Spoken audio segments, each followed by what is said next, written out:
Oh, yeah. I was, I think I was the only one there. I was at the God Only Knows session. I was there for the whole session. I think the only Beach Boys weren't even in town. They were in Japan or England. I don't know. They weren't in town. He did it. It was the Wrecking Crew. It was him, the Wrecking Crew, and Chuck Britz, the engineer. Man, there was, and then he later he sang a lead on it, which I think was fabulous. And he let Carl do it. Whatever. No, Carl's version was beautiful, but I don't, I don't know why he didn't just do his version. Maybe just as you said, he didn't want to. He was getting so much flack from certain people in the group about doing it that he went overboard and make it like a group album. But it was all him. There was no one. Basically a solo album. It was Brian Wilson and his Messengers. Brian doesn't have a mean bone in his body. He's a sweetheart. He's a wonderful guy. But when he'd be in the studio, he'd be so focused. He would like a drill sergeant. No, do it again. But he wasn't. It wasn't where I think you see some producers. Some producers come in and they'll jingle money and they're all, "Hey, how you doing?" and make everybody feel good. And they don't know what the hell they're doing. They're just vibing the room. And some guys go in and they're really engineers. They can they'll do it up and down.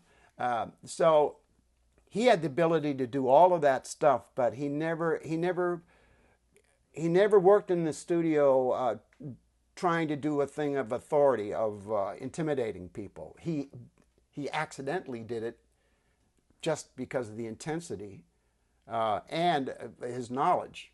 Nope, do it again. Come on, speed it. You're slowing down and watch your note on the on the fourth bar there. You're sliding too much. Give it a little more breath.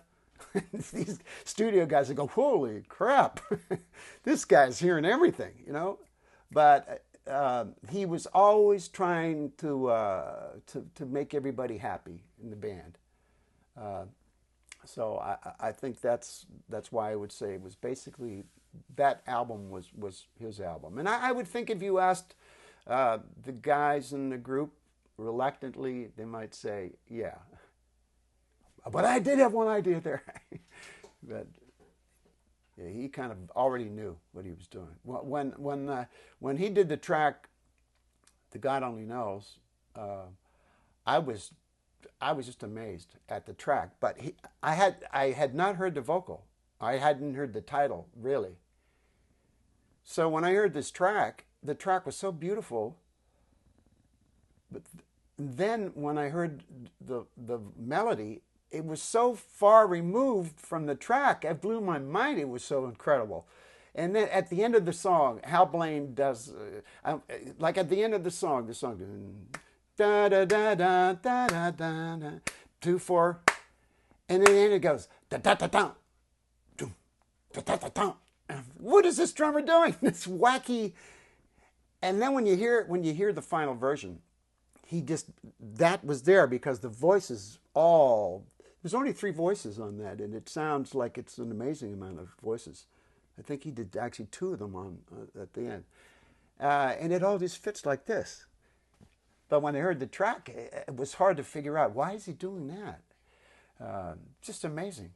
I know Paul McCartney loves the song, and I see why. Hal came out. He had his little black box. Hal Blaine, the drummer, and he came out and he had his little orange bottles that he always used to have and taped them. So those little sounds at the beginning, they're little plastic orange bottles.